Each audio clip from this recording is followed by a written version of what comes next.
തലശ്ശേരിയിൽ brown sugar പിടികൂടിയതിന് പിന്നാലെ പുറത്തുവരുന്നത് മുംബൈ തലശ്ശേരി ലഹരിക്കടത്തിന്റെ നിർണായക വിവരങ്ങൾ. 12 ലക്ഷം രൂപ വില വരുന്ന 258 ഗ്രാം ബ്രൗൺ ഷുഗറാണ് തലശ്ശേരി റെയിൽവേ സ്റ്റേഷനിൽ നിന്ന് പിടികൂടിയത്. സംഭവത്തിൽ 3 പേരെ പോലീസ് അറസ്റ്റ് ചെയ്തിട്ടുണ്ട്.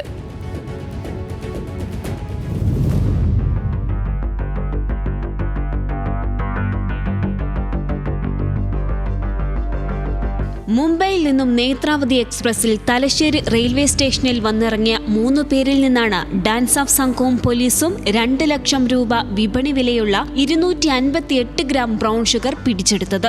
ലഹരിക്കടത്തിന്റെ മുംബൈ തലശ്ശേരി പാതയെക്കുറിച്ച് വിവരം ലഭിച്ച പോലീസ് എല്ലാ പഴുതുകളും അടച്ച് കാത്തിരിക്കുകയായിരുന്നു. ഈ നീക്കം അറിയാതെ പ്ലാറ്റ്ഫോമിലേക്ക് വന്നിറങ്ങിയ പ്രതികൾ പോലീസിന്റെ വലയിലായി. തലശ്ശേരി സ്വദേശികളായ നാസർ, മുഹമ്മദ് അക്രം, ഷുഹൈബ് എന്നിവരെയാണ് പോലീസ് പിടികൂടിയത്. ഇവരെ ചോദ്യം ചെയ്തതോടെ പുറത്തുവന്നത് മുംബൈ തലശ്ശേരി ലഹരിക്കടത്തിന്റെ നിർണായക വിവരങ്ങളാണ്.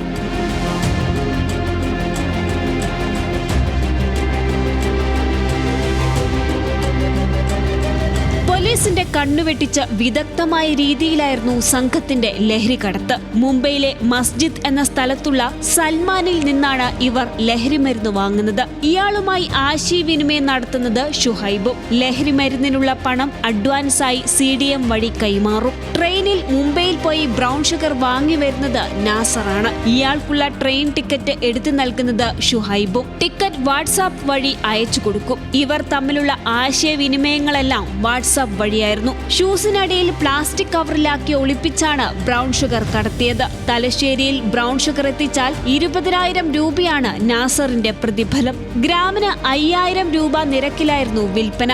ഇവർക്കൊപ്പം പിടിയിലായ അക്രം മുംബൈയിൽ ലഹരി കേസിൽ പ്രതിയാണ്. കാലങ്ങളായി ഇവർ ഈ രീതിയിൽ ലഹരി വിൽപ്പന നടത്തുകയാണെന്നാണ് പോലീസിന് ലഭിച്ച വിവരം. ന്യൂസ് മലയാളം, കണ്ണൂർ.